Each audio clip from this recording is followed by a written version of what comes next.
Welcome to Spiritual Rockstar Podcast, where world-changing spiritual entrepreneurs come to deeply awaken the power within to bring forth their greatest purpose, to create massive awakened impact for millions of souls around the planet, while enjoying being in tune with all life and real wealth in all aspects of their lives. I'm your host, Daniel John Hanneman.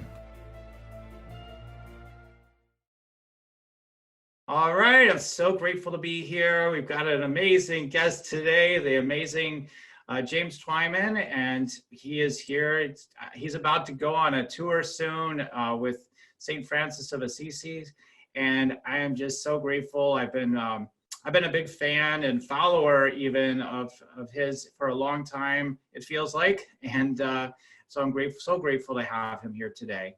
And so we're just going to briefly just share a bit of information with you about James. So James Twyman has always had this special affinity for St. Francis of Assisi, and so much so that he's a New York Times bestseller, film producer, and internationally famed peace troubadour. Recently took orders as a Franciscan monk, or not monk, hermit, similar. Okay, and was inspired to write his most recent book, sensation, Giovanni, and the Camino of St. Francis. But now Twyman will bring his stirring new musical on St. Francis, Brother, Sun, Sister Moon to Broadway on February 20th through March 1st, 2020, with the beloved saint as his model. Will travel a continent penniless on foot and with whatever food, housing, and further transportation perhaps, that God will provide to get him there. James Twyman is the New York Times bestseller, author of 16 books, including The Moses Code and Emissary of Light. He has also recorded more than 18 musical albums, including the Billboard chart bestseller, I Am, Wishes Fulfilled, along with Dr. Wayne Dyer.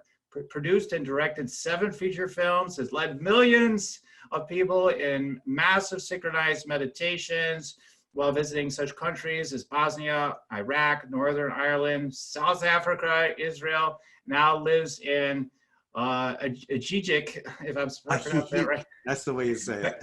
Yes, okay. And in Mexico, and where he has founded Namaste Lake, boy, I'm not doing well Chapala. Here with the pronunciation. Namaste Lake Chapala. Chapala, yes, Chapala, an interfaith peace and community. So anyhow, I'm a little bit extra nervous and excited today because I really respect James a lot. And just as a heads up, for more information, go to www.stfrancismusical.com or www.jimmytwyman.com to learn more about everything that we're talking about today. So anyway, so grateful to be here with you. So I'd love to just learn more about what are you up to? Tell us why more about this whole thing with St. Francis. I'm really curious about that. Well, being raised Catholic as I was, every Catholic child is raised with what I call the bird bath St. Francis, which is the simple version of him. Everywhere we look, it seems, you see statues of Francis holding a big bowl of water so the birds can drink, or animals surrounding him. And that certainly was an aspect of this man who lived 800 years ago, but he was so much more complicated than that. He was the first interreligious peacemaker in the world. In fact, this is the 800th anniversary of the story. And this is just one story that may give us a better view of who he was, how radical he was maybe. What happened, this was at the time of the Crusades. And there was the leader of the Muslim force, whose name was the Sultan al-Kamil of Egypt. And he once said that he would give a Byzantine gold coin to any Muslim that would bring him the head of a Christian. That's how serious it was. Francis, being the radical that he was, when he heard this, he said, I'm going. That's who I need to meet. And of course, everyone, including the Pope, said, you're crazy, you're going to be captured and tortured and killed. And Francis said, it doesn't matter. I need to be the living example of what this message really is. The living example. So he and his brother Illuminato left, and it took them 3 different tries. Finally, they arrived in the Muslim territory. Of course, they were captured, tortured, and sentenced to die. And there they were in prisons dancing and singing and celebrating. And the Sultan was so confused by this that he gave him an audience. And no one knows exactly what happened or what they said, but the Sultan was so moved by this little Italian that he not only let them live, but let them both preach anywhere they wanted throughout the whole Islamic world. He gave him an ivory horn, which was the sign of safe passage from the Sultan himself. That's the kind of man Francis really was. He wanted to see if it was possible just to do what Jesus said. That's it. And so when I was young and heard about him as a young Catholic, I loved the simple version. And as I grew older, I really fell in love with the more complicated version, to the point that when I was 18, I became a Franciscan, entered the order for a couple of years.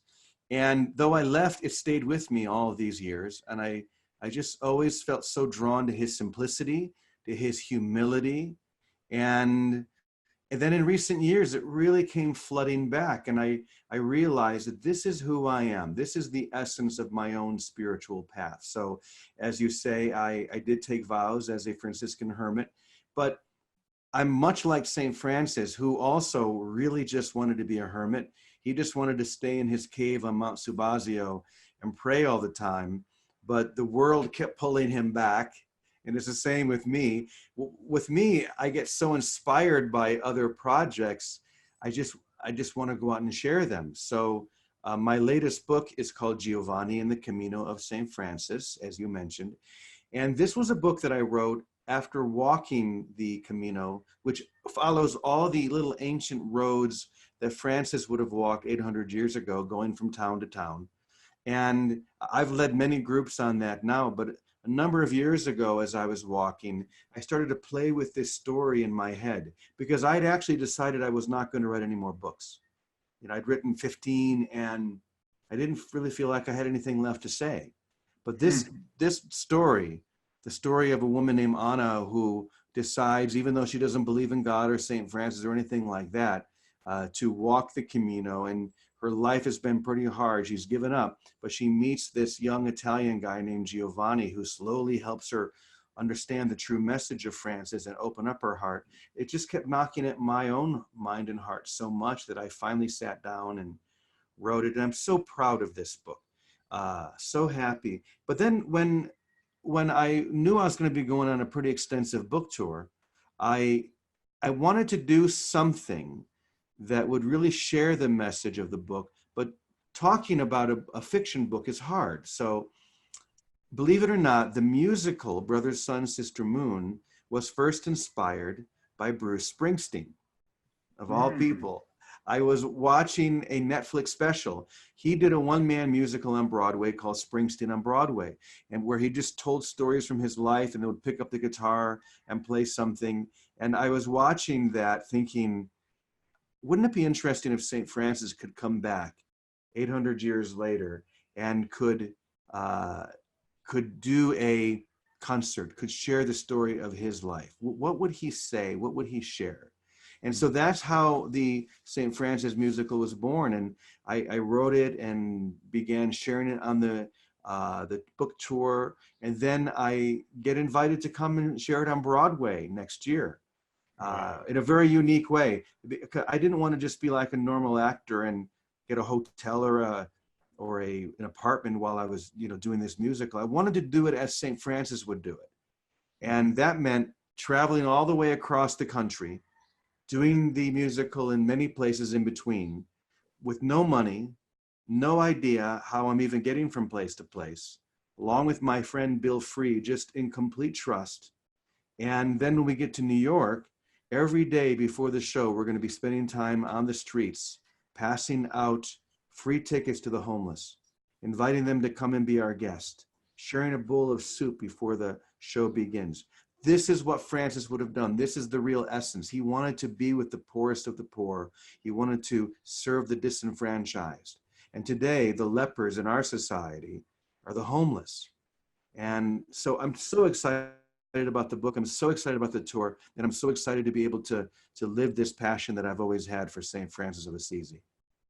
Wow. Wow. Yeah, that's amazing. I mean, you've done so many amazing things even prior to this. And I love like you get these big you're just called to do these like big projects is how I kind of look at it. And you awaken, I feel like you're just an awakener, through all the work you've done as a peace troubadour and all these big movements and whatnot you've done. And so I think like this is just so cool, there's all these different things you come to you to do. So I was curious about that. I mean, um, do you just, does it just kind of speak to you? Does God just kind of speak to you to say, hey, there's the next thing to do? How does that work for you? I'm kind of curious about that. Yeah. Well, first of all, I think we're all here just to listen to that still, quiet voice that's within all of us, that's guiding us. I've been a student of A Course in Miracles for many, many years, and it says there are two voices within us. There's that voice that always speaks first and speaks very loud, the voice of the ego. And then Mm-hmm. there's that still, quiet voice within us that is confident enough just to wait and be patient. And if we Wow. choose to listen to that voice, everything aligns perfectly. I call it the Holy Spirit tickle. I Mm. feel like this actual sort of ticklish sensation inside me. An inspiration or an idea comes, and if I feel that, I know that it was divinely sent. If I don't feel it, I just don't follow it, because that means it's just coming from my own mind, my Mm-hmm. own ideas. But this book and the musical were both the same. I just felt that tickle of, wow, that would be really fun. That could be really amazing. This book, doing this musical, traveling across the country penniless. Uh, Mm-hmm.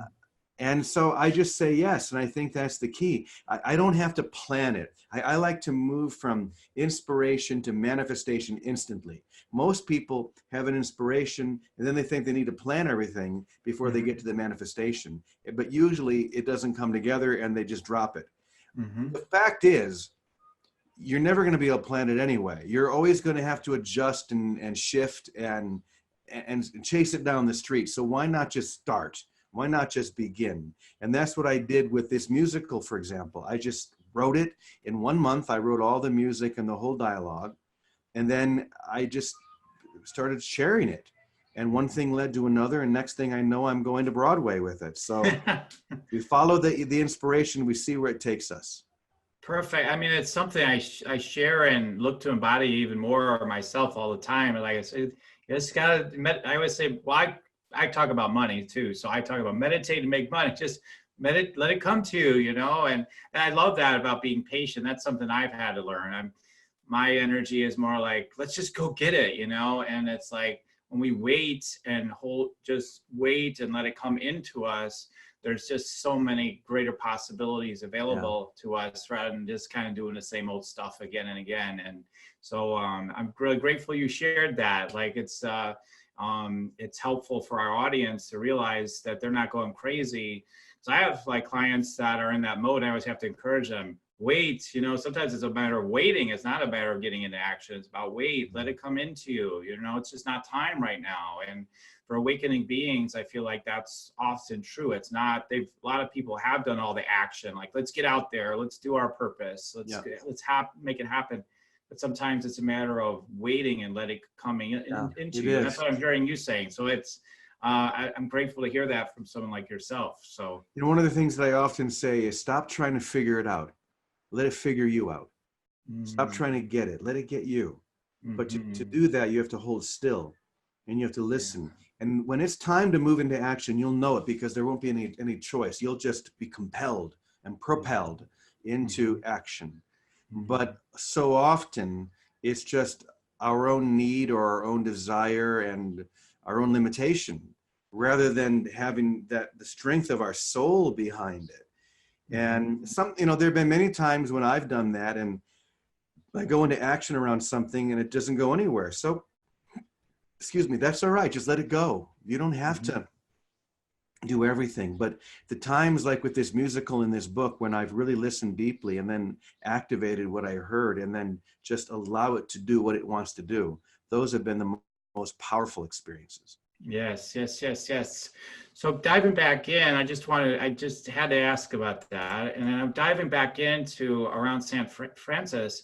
I know, I mean, I don't have a great memory for things. So if I ever learned a lot about it, about St. Francis in the past, I probably, went out of my mind. But I researched a little bit prior to this show. It's interesting that St. Francis, from what I understand, was about, it sounds like he was about material things and Oh yeah, success and let's go, battle in war. And he did all that stuff yeah. too. And then something happened that changed all that for him. And I think you kind of talked about that, but I was wondering, like, if you could talk more about that journey of St. Francis, experiencing that, because I feel like that's like a metaphor for a lot of people. Okay, you go out, the ego says, we got to have success. We got to go make this happen. And then all of a sudden something, breaks down and there's an awakening happening for a lot of people. So could you talk about that? Well, first of all, there's a saying that God can only enter in through a broken heart. And Francis basically was a spoiled brat in his younger life. He was the son of a very rich cloth merchant. Mm-hmm. This is a time in Europe when the middle and the upper middle class were just beginning to rise. Before that, you had the very rich and the very poor, and that was about it. Francis's father was a member of that upper middle class. He was a rich merchant, and Francis had everything he wanted, horses and clothing and the finest of everything. And he went for it, and he wanted to be a great soldier. And at that time, cities would go into war against other cities. And so Assisi was always battling against Perugia, which was the neighboring city, because one was a papal held and loyal town. The other one was an independent, and others were aligned with the Holy Roman Emperor. And it was just a big mess, much like it is today. And Francis, he had all of these chivalrous ideas of riding off into battle, and he did. And it didn't go very well. He was captured and thrown into prison for a year until he was finally ransomed out. And that's when his heart began to break open. He was very ill for a while. And when he finally was well, all those things that were once so important to him were seen as valueless. And he began to look at flowers and look at the birds of the air, and they began to impact him. And finally, in one rush of inspiration, he took off all of his clothes in front of the whole town, laid them at his father's feet, and walked out naked. And that was really where it began for him. And it, for the first few years, it was pretty bad. He was just ostracized. He was considered to be a lunatic. But then there were two people who changed everything. The first was one of the most respected men in Assisi named Bernardo de Quintavalle. He was a war hero, a man of letters, and he was very rich. And he just didn't understand the world he lived in anymore. And he saw something in Francis that was so true. And so he decided to give up everything, to give all of his money away to the poor. And he became the first brother. And from there, thousands more came. And the other person was, actually, I have these wonderful little dolls back here. This is Francis here. We have these lovely women here in Mexico who make these for us. So this is St. Francis holding his bird. And this is St. Clare. Now, Clare's family was the closest thing to royalty that they had in Assisi. So she was practically a princess. And yet she was so moved by Francis's example, his simple example, that she stole away in the middle of the night without anyone knowing and gave herself to God. And she became the first Franciscan sister. And in many ways was as impactful and important as Francis was, even more so. There are at least two stories of how Clare and her sisters saved Assisi from complete destruction from armies. At least two stories. And popes and kings would come to her for her advice, even though she never left her convent because she was a cloistered nun. So these two people, Francis and Clare, they lived at the end of what we now call the Dark Ages, but they were both major inspirations for what came next, the Renaissance. And so I really feel that today we live in another kind of dark age. It really feels that way. But if more and more of us, like Francis and Clare, were to step forward and say, I'm willing to give everything. I'm willing to be 100%. I believe we could be giving birth to a new Renaissance.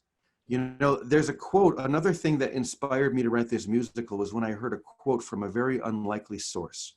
I'll tell you a paraphrased version and see if you can guess who said this.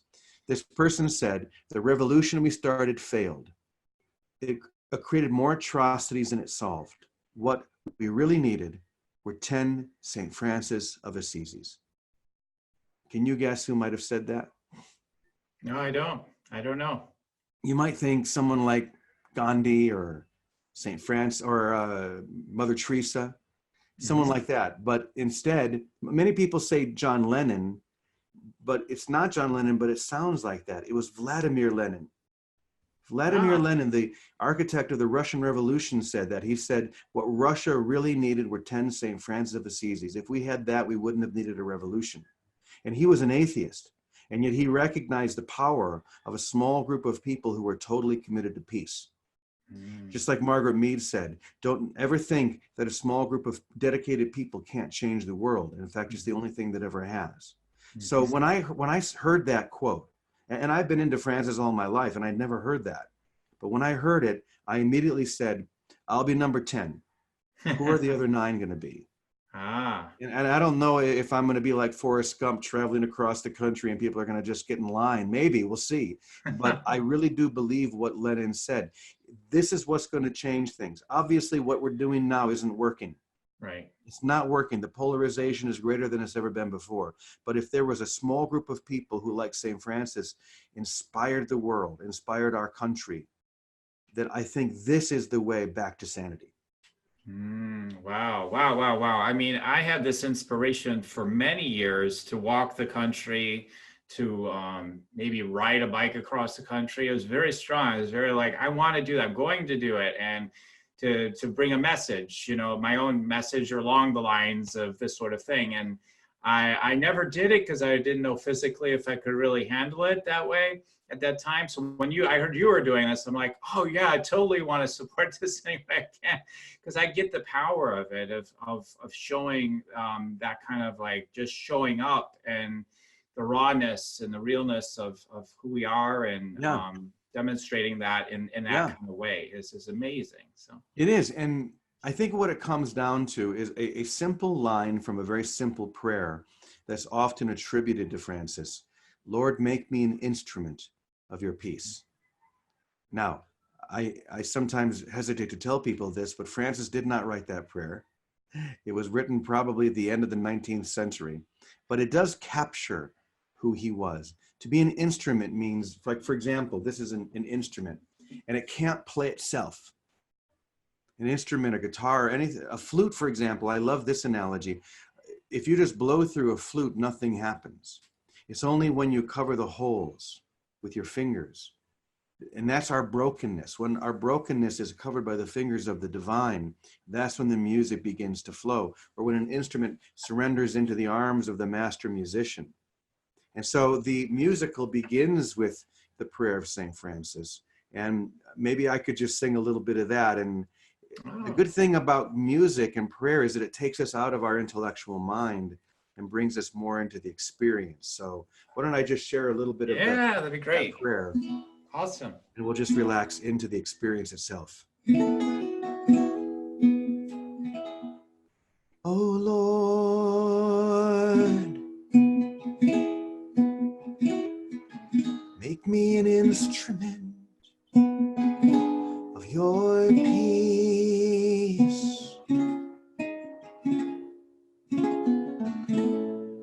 Where there is hatred, bring your love.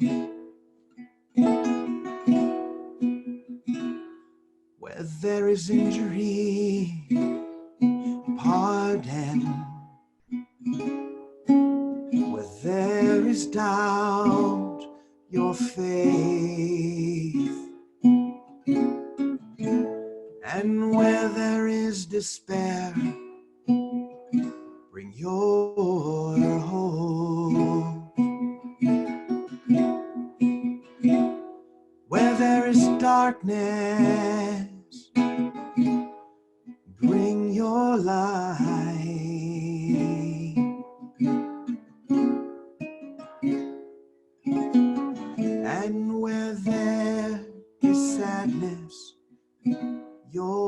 joy.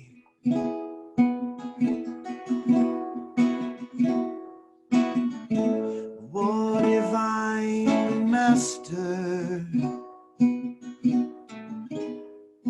grant that we may not seek to be consoled as to console.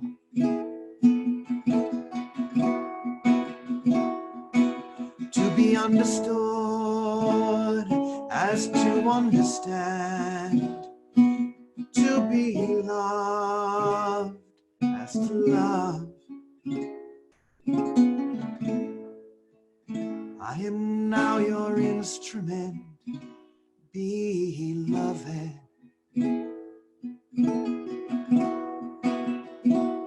For it is in giving that we receive. It is in pardoning that we are pardoned.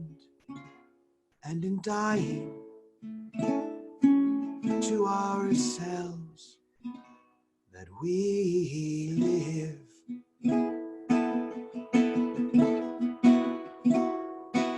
Oh Lord, I am an instrument of your peace, of your peace, of your peace.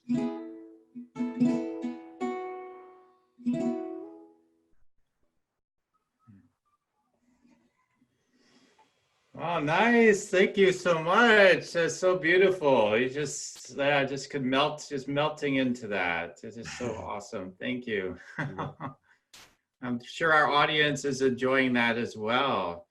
It really just calls us back home. And, you know, what you talked about with him finding things to be meaningless after the breakdown of the heart that he had and the situation he was in, it reminded me of a recent experience of I had excruciating, you know, I had an issue with back pain and all this stuff, and I wasn't able to leave the house for weeks. And I remember after it lifted and I was able to get out of the house again, just sitting at a restaurant, just looking at everybody and just feeling in everybody's minds and what they're thinking and what they're talking about, and some of the energy around, like, well, you know, the food isn't that good, or, you know, like, oh my God, like, why would there be anything but infinite gratitude for everything? I mean, it was just like one of those peak, like awakened moments, Nice. you know, that happened in that space for me, where I was like, yeah, like the things we give so much importance to are so meaningless, and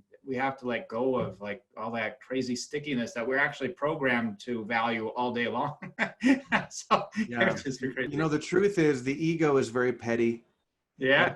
Most of us choose to live from that false identification, a false idea of who we really are. Mm-hmm. And we believe our littleness.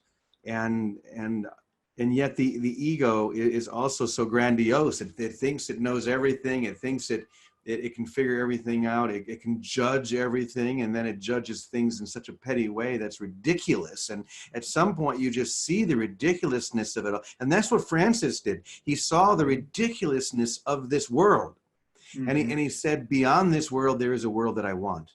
And that's what spurred him on. And that's why we think he was brave. He wasn't brave. He just knew the truth. And that's why he went to see the Sultan. That's why he went to Rome. At the same time, by the way, when he traveled to Rome to seek an audience with Pope Innocent III, the order had literally just been given to kill 20,000 people, known as the Cathars, in France in one day. Men, women, and children were slaughtered because they had a different take on spirituality.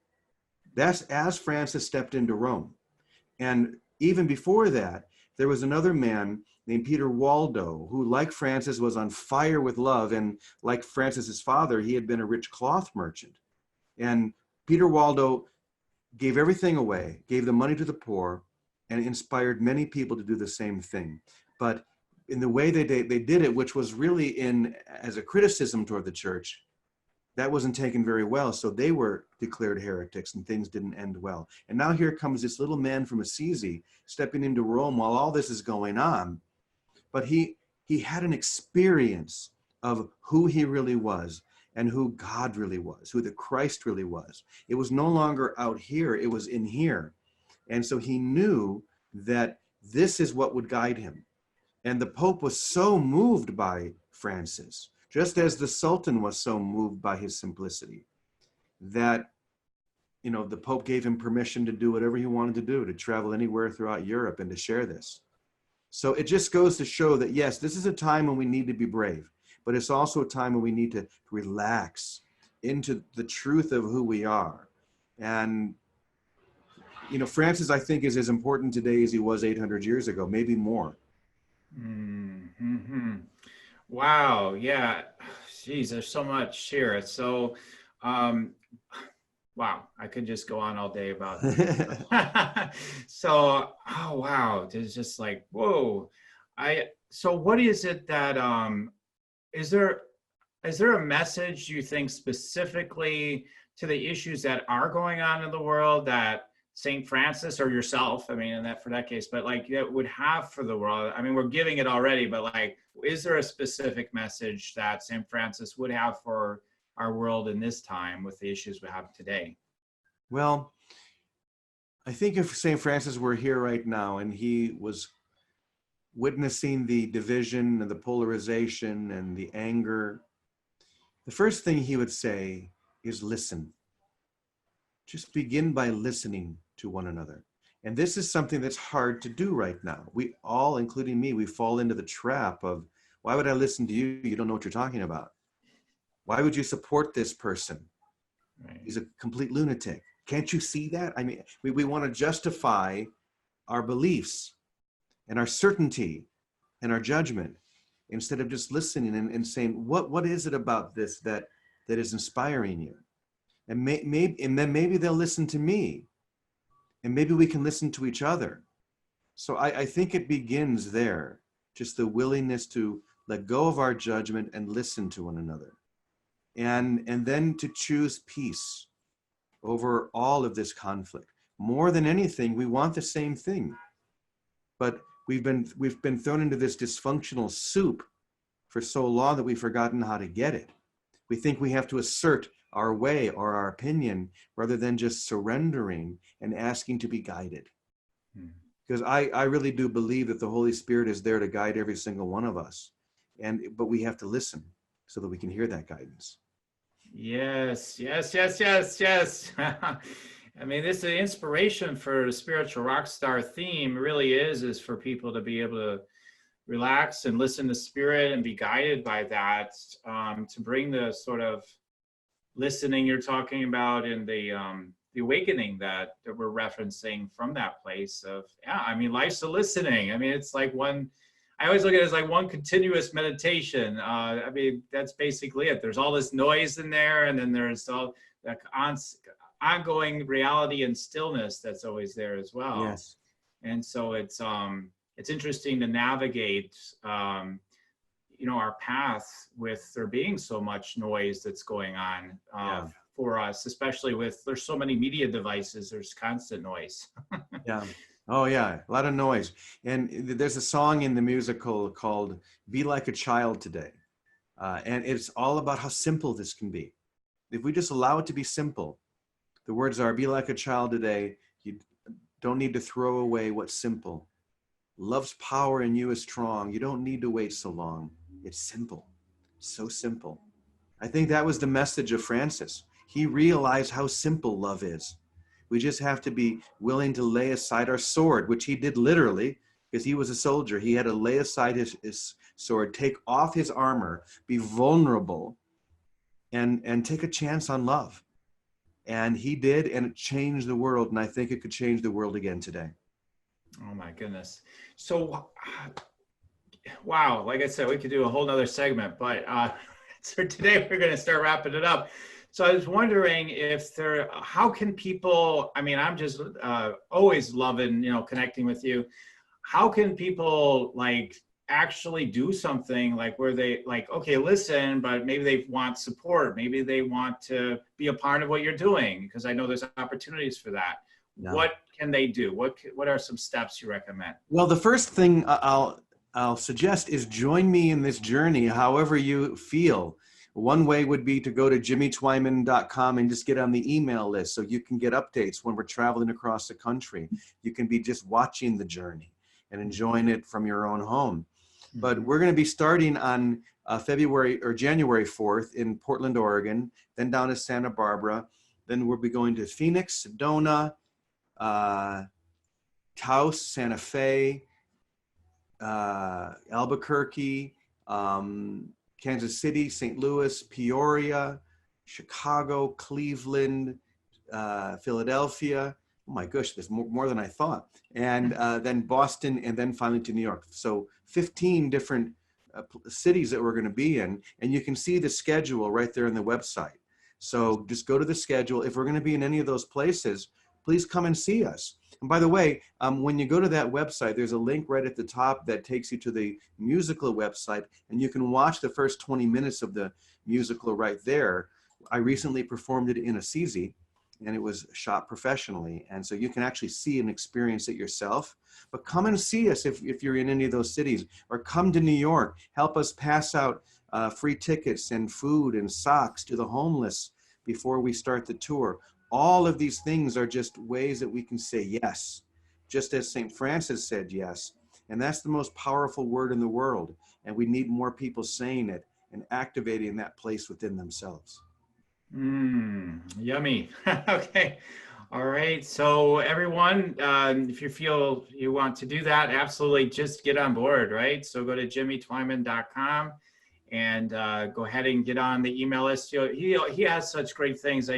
One of the things I did with you is the 365 days to enlightenment, with all the beautiful things that are shared from Jesus. Yes. That transmission was amazing. So he has great stuff to share with you that you'll absolutely be delighted and overjoyed with. So, and then check out the musical tour. And I'm looking forward to being a support. So I'll get the word out here in Chicago and whatever else that. Oh, you're in Chicago?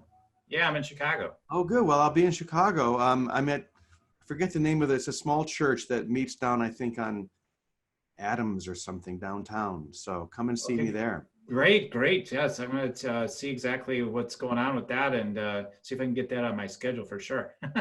Yes. So awesome. Well, I'm so grateful that you came on the show, and maybe in the future we'll have you back. I feel like we could do like 5 hours here. I just really value your time. I'm grateful that you took time to be here, and I'm grateful to share what you're up to. It's so aligned with what I stand for.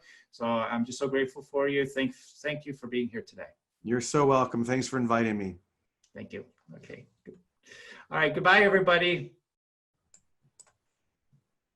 Wow. What a pleasure to have you join us today. Thank you so much for listening to Spiritual Rockstar podcast.